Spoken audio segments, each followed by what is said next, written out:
Vir 'n verandering sit ek en wag buite die winkel en gaan ek nie in nie. Het ek gedink, dis nou 'n guldige geleentheid. Kyk hoe lekker se skyn die sonnetjie. En dit is so lekker warm. Om vir julle te sê, ek het toevallig dink ek nou vanoggend al die jare wat ek die 4 seuns alleen groot gemaak het ek al baie vir julle gesê, moes ek 2-3 jobs hê om kop bo water te hou. En ek dink van my 4 seuns, dink ek toevallig toe nou daaraan, dat ek en Goompa en John, Ouboet, ons het saam dieselfde extra werk gedoen. Ek was 'n paar jaar terug was ek 'n events manager gewees by 'n wedding venue in Olympus. En alhoewel ek die bestuurder was daar, na eers bestuurder, was Wimpy, het hy uitgehelp in die kroeg en John was 'n waiter gewees.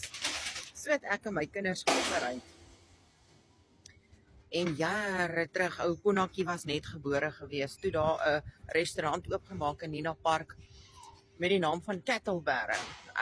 Party van julle wat van Pretoria afkom, sal weet, sal dalk miskien die Kettlebaron ken, maar ja, daarso het ek toe nou met hulle gereël, omdat ek voltyds by die prokureurs gewerk het ek na werk het ek huis toe gegaan bad aantrek, en dan het ek net so 'n uur later ingeklok as die ander waiters. Dan het ek so gestaan en werk as 'n waiter na ure tot die restaurant toegemaak het. En terwyl ek gewaiter het, was my seun Wimpy, also known as Goompy, was my seun Wimpy my runner gewees. En dis hoe ek en my kiddies maar geoperate het, jy weet.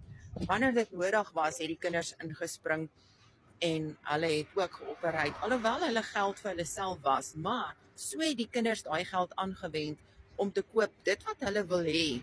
Want vir jare, as die kinders, jy weet mos, as die kinders groot word, dan wil hulle altyd alles hê.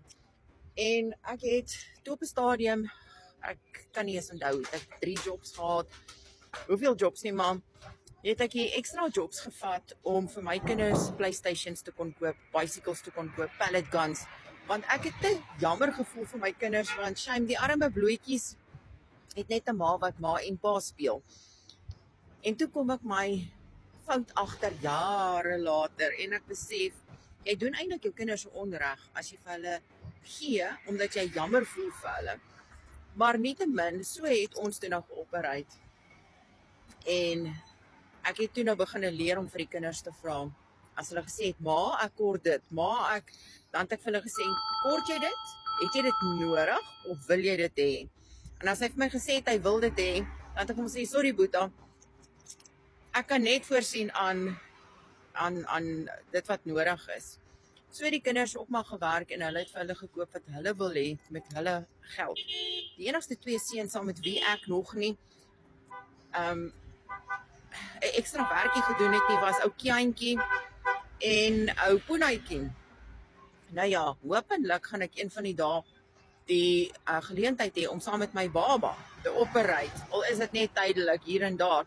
Nou Kiantjie kom Oktober maand, kom hy terug Suid-Afrika toe. Ek het julle mos gesê, die kind het na sy pa toe verhuis toe hy 18 is.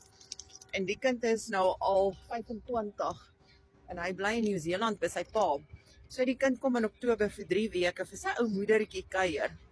So as ek Kiantjie se arm kan draai, gaan ek sorg dat ek en hy eendag operate, dan kan ek ten minste sê, ek het al gewerk saam met al 4 my seuns.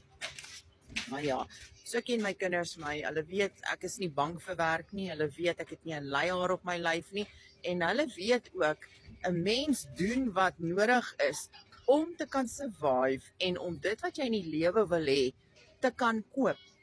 Want die lewe skuld niemand niks nie. En die keuses wat jy maak vandag gaan bepaal waar jy môre is.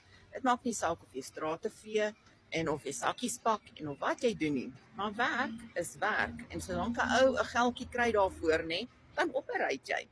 So ja, dis nou maar my storie vir vandag. Ek het toevallig daaraan gedink en maar net gedink, ek gaan vir julle sê, hoe het ek en my 4 seuns geoperate.